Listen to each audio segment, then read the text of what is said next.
वडोदरा की जनता ने बीते साल जो बाढ़ के हालात देखे थे वैसे हालात वडोदरा की जनता को इस साल ना देखने पड़े, इसीलिए वडोदरा महानगर पालिका की ओर से विश्वामित्री प्रोजेक्ट को शुरू करवाया गया है। विश्वामित्री नदी को और गहरा और चौड़ा करने की पूरी कोशिश की जा रही है, जिससे कि वडोदरा की जनता को इस बार बाढ़ के हालातों में फंसकर अपना नुकसान ना करवाना पड़े। ऐसे में आज जब विश्वामित्री प्रोजेक्ट की कामगिरी मंगल पांडे ब्रिज निकट मौजूद विश्वामित्री नदी के तट पर चल रही है, तब वहां पर विश्वामित्री प्रोजेक्ट की कामगिरी के निरीक्षण के लिए वडोदरा महानगर पालिका के पदाधिकारी पहुंचे थे। वडोदरा के मेयर पिंकीबेन सोनी, डिप्टी मेयर चिराग बारोट, स्थायी समिति के चेयरमैन डॉक्टर शीतल मिस्त्री, म्यूनिसिपल कमिश्नर दिलीप राणा, शासक पक्ष के दंडक शैलेश पाटिल समेत के कई अग्रणी वहां पर जायजा लेने के लिए पहुंचे थे। वैसे इस वक्त मशीनरी को काम पर लगाया गया है। तेज रफ्तार से विश्वामित्री प्रोजेक्ट की कामगिरी चल रही है और आज जब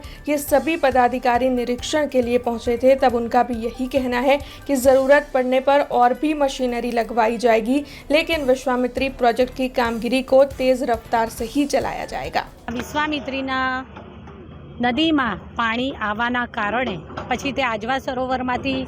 छोड़वाना पाणीनी परिस्थिति होय के पछी उपरवासमांथी आवता सतत पाणीना कारणे विश्वामित्री જ્યારે વરસાદના દિવસોમાં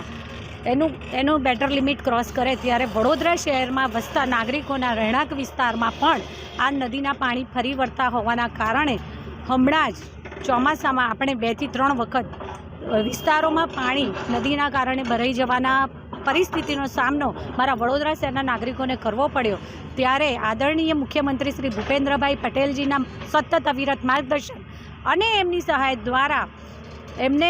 એમના દ્વારા જે નવલાવાલાજીની કમિટીની રચના કરવામાં આવી અને એ કમિટી દ્વારા સૂચવેલા સૂચનોને અનુસરતા વડોદરા મહાનગરપાલિકામાં યુદ્ધના ધોરણે વિવિધ કામગીરીઓ કરવામાં આવી રહી છે। પછી તે વિશ્વામિત્રી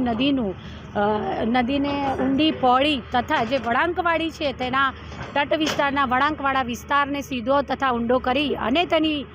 પાણીની સંગ્રહ ક્ષમતા વધારવાની દિશામાં કામગીરી હોય કે પછી વડોદરા શહેરમાં આવેલા 9 થી 10 જેટલા તળાવોને ઊંડા કરવાના કે પછી નવા બફર લેકનું આયોજન હોય કે પછી દેણા પાસેના નવા તળાવ માટેનું આયોજન હોય, આ બધા જ કામગીરી યુદ્ધના ધોરણે આરંભી દેવામાં આવી છે। તેમાંનું જ એક કામ જે 4 સેક્શનમાં વિશ્વામિત્રી નદીની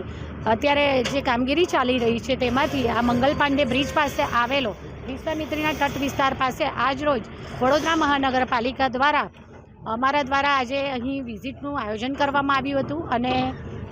લગભગ અહીંયા જે કુલ 130 જેટલી મશીનરી 4 સેક્શનમાં કામે લગાડવામાં આવી છે, તેમાંથી અહીં 4 પોકલેન અને 25 ડમ્પર જેટલી મશીનરી કામે લગાડવામાં આવી છે। તો સાથે સાથે